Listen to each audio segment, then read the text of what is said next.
This show's gonna have to figure something out soon. And when I say soon, I mean soon, because it's giving me some stuff, and then for like 60% of it, I said this is a filler. And this is the third episode. I get it. We have to naturally build up to something and make it feel authentic. But I'm just kind of like, wah, wah. So the episode starts. This is season 10, episode 3. My name is Romie. Please like, comment, subscribe. The episode starts off with Porsha. Porsha and her family. Well, Porsha, her mother, and her sister. They go to, Porsha loves lose weight quick without doing the physical activity type of work. Which is funny because she does work out, but just to help out in the need, in the pinch. So this time they're gonna go and get wrapped. And when I say they get wrapped, they get wrapped. And I'm looking at Porsha. I'm like, Porsha look good. We know Porsha. If nothing else, Porsha look good. So you don't need to do all that. You don't need to do all that. This is just for a scene. Poor Lauren. Well, I'm looking like at Lauren like that'd be like me doing something like that. Lauren's like, I'm cold. I'm like, I'm sure you are. You ain't got nothing to lose. You don't have any. Oh, so silly. But it's nice for them. And then we see Sheree. She's with her oldest daughter.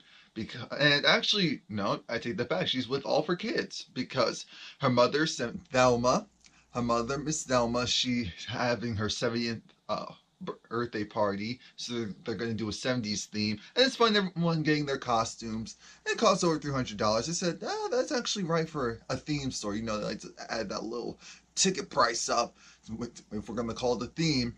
Cynthia goes on a date with Smooth Will. I'm calling him Smooth Will because he talks about how, he has a daughter, but he can't show her a picture because he doesn't have his cell phone there. He doesn't really like distractions on his dates.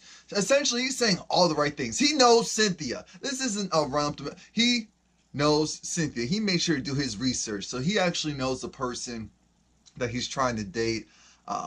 He was engaged before. He actually had his daughter when he was 30.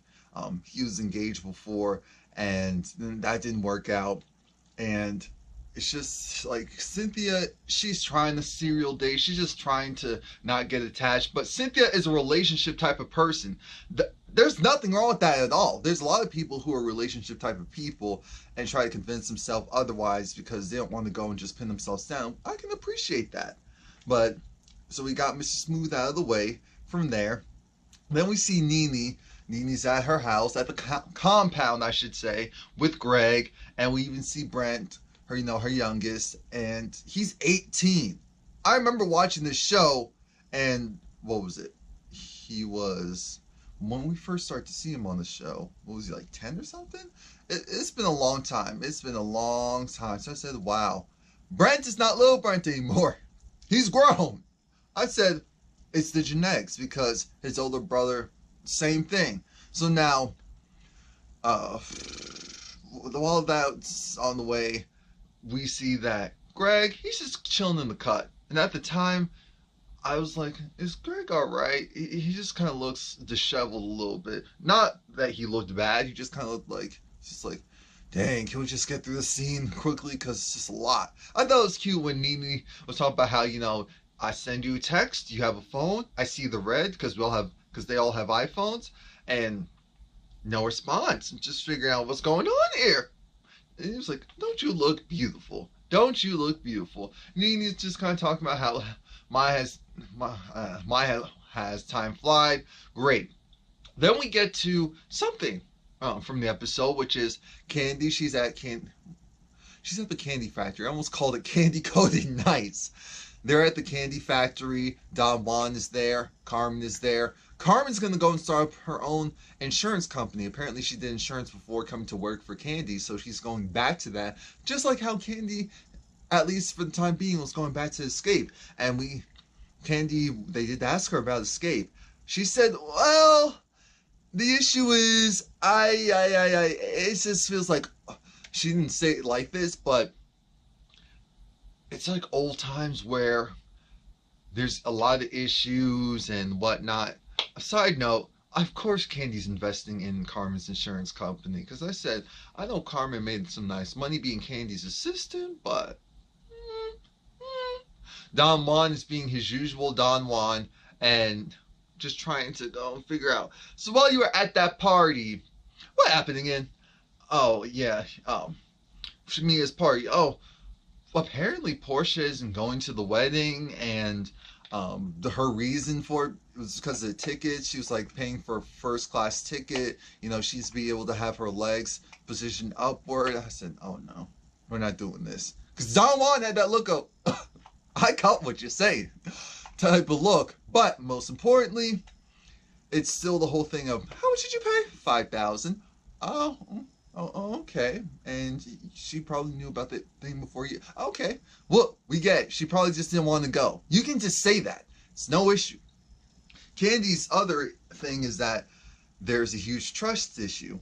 So they have, essentially the people that they can trust watching everyone else. They need to get a general manager. They need to get a new assistant because Carmen's going, and the business is growing, which is great. But they have like 100 people down there at the restaurant in some capacity, and it's just a lot. It's a lot, and it's a lot because it's a couple people trying to run everyone else due to the fact that they could hardly trust anyone else in those type of positions, and to not go and rat them out or mess up the business. So I said, okay, that's cute. Then we have Kenya playing on her phone. That's what I'm calling the scene. Kenya was playing on her phone, and she called her husband multiple times just to leave these voicemails, or maybe it was like one time and she had to keep redoing the voicemail, because there is a limit, people. It's not an infinite and beyond. There is a limit. Apparently King, one of her dogs, peed on the dress, so that's how the scene started off. And then she played on her phone saying how, can you believe that King he peed on the dress? After saying a bunch of stuff prior to that, the voicemail deleted itself because it was too long. Then it's like, okay, let's restart again. Oh, baby, because his name is Mark. So she's saying, oh, I miss you, or else I seen you the other time. Voicemail deleted. Voicemail erased. I said, we're really doing this right now, so that's not important. Moving on. Because apparently they see each other every weekend and they talk all the time. Now, Sheree. Sheree, she's throwing her mother the party, so she's working with the caterers, and they're there. They're there doing their jobs, so that's fine. That's great. Next thing we have Porsha. She comes a little bit late with Lauren to her business meeting with her, with, I guess, her financial advisor, as well as this other business consultant. And I'm saying, if she's late, then what? Or maybe they were supposed to have more time to talk. I don't know. All I do know is she wants to open up a salon. She wants to open up a salon. She doesn't have any experience with that, but she just thinks that it's a good idea. She wants to open in 3 months. As we know, that can take a while because of permits if you're doing it from scratch. She doesn't know if she wants consultants or if she's going to pay people booth rent or they're going to pay her. She doesn't know. She doesn't know.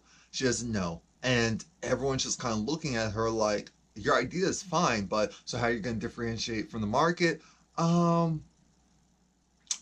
That's a good question. Well, my name's going to be on it. I was like, okay, so what are you... And then she said, I want to do some day-to-day work in this stuff. I want to make sure my presence is known. Clearly, seeing that it's working for Candy. So she's like, maybe I should do the same thing. And so, not what she said, but I'm sure that's what she was thinking.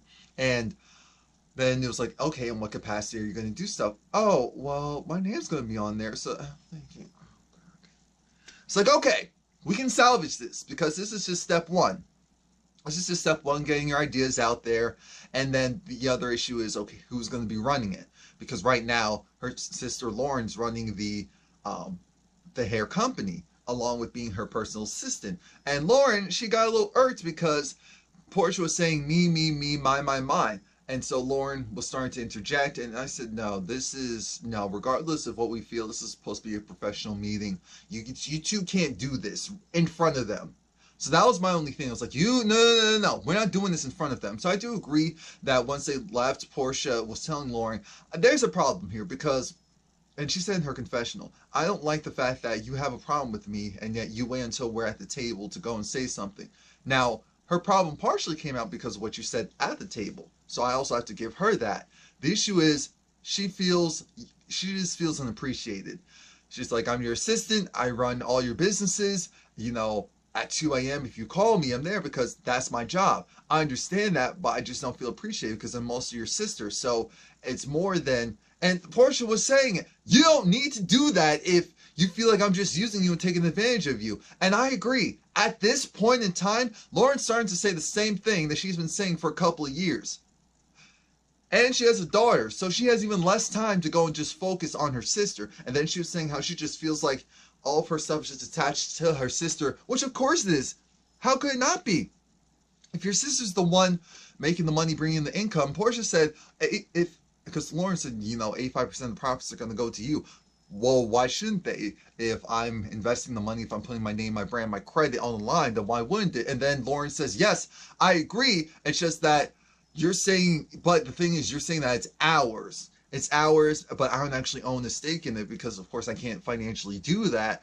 But I get where Lauren's coming from, but I also get where Porsha's coming from. Lauren's coming from, I don't feel appreciated. You keep saying we, our, when, when push comes to shove, it's really yours, yours, yours. And I know that, but then you kind of reiterate that, so then it irks me.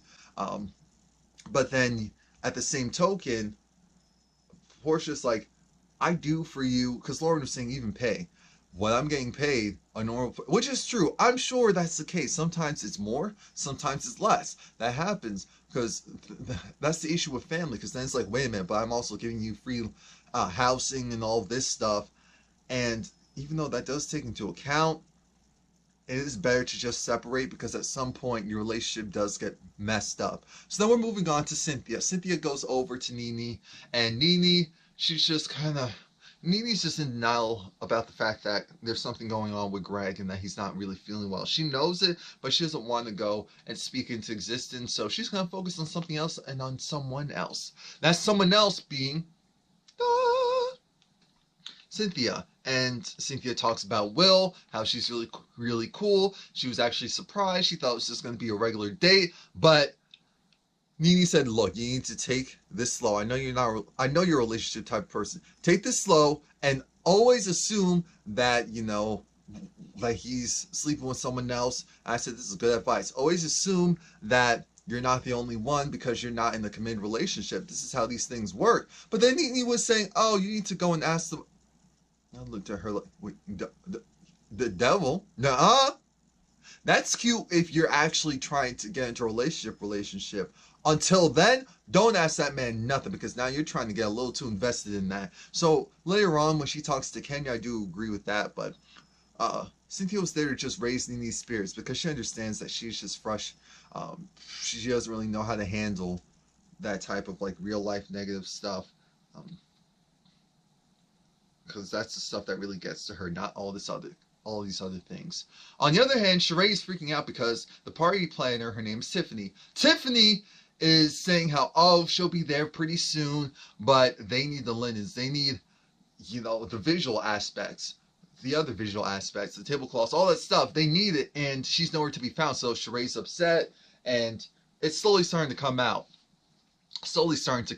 But we go to more Manor while we wait. Kenya has her puffs in, and before Nene comes, she's talking to Cynthia, and she's just talking about how she and her husband, they're very active, the relationship is great, and again, Cynthia talks about her whole relationship, or just dating scenario, and Kenya said best, look, you don't want to know, just assume that he's with other women, because you two aren't in a committed relationship, especially someone who's smooth? Are you kidding me? Stop it, Cynthia. This is supposed to be casual. You checking up, that's a little too invested in all of that. So just dial it back. Sheree is starting to freak out because now the time that Tiffany is supposed to come isn't there. So now she's starting to say something like, this effing blip isn't here. And, people are looking like, because remember, Chateau Sheree is huge. So the acoustics in there is great. If you even raise your voice slightly, it'll go and echo throughout that house. So then her daughter shows her a text that, she's not coming, that she feels like it's just gotten inappropriate and unprofessional and a toxic work environment, and so she can't do it anymore. And I said, this would happen to Sheree. where another party planner just kind of poops out on her. So then Sheree goes and leaves her a message saying, this is very unprofessional. You're trying to do this, and this is for my mother. It's not even for me. This is for my mother. You go and do this to my mother. Okay, I see y'all seen in the streets. That's essentially how the voicemail sounded to me. I'm thinking, Lord Jesus. Nene, she invites herself into Kenya's house, and she notices, oh, this closet.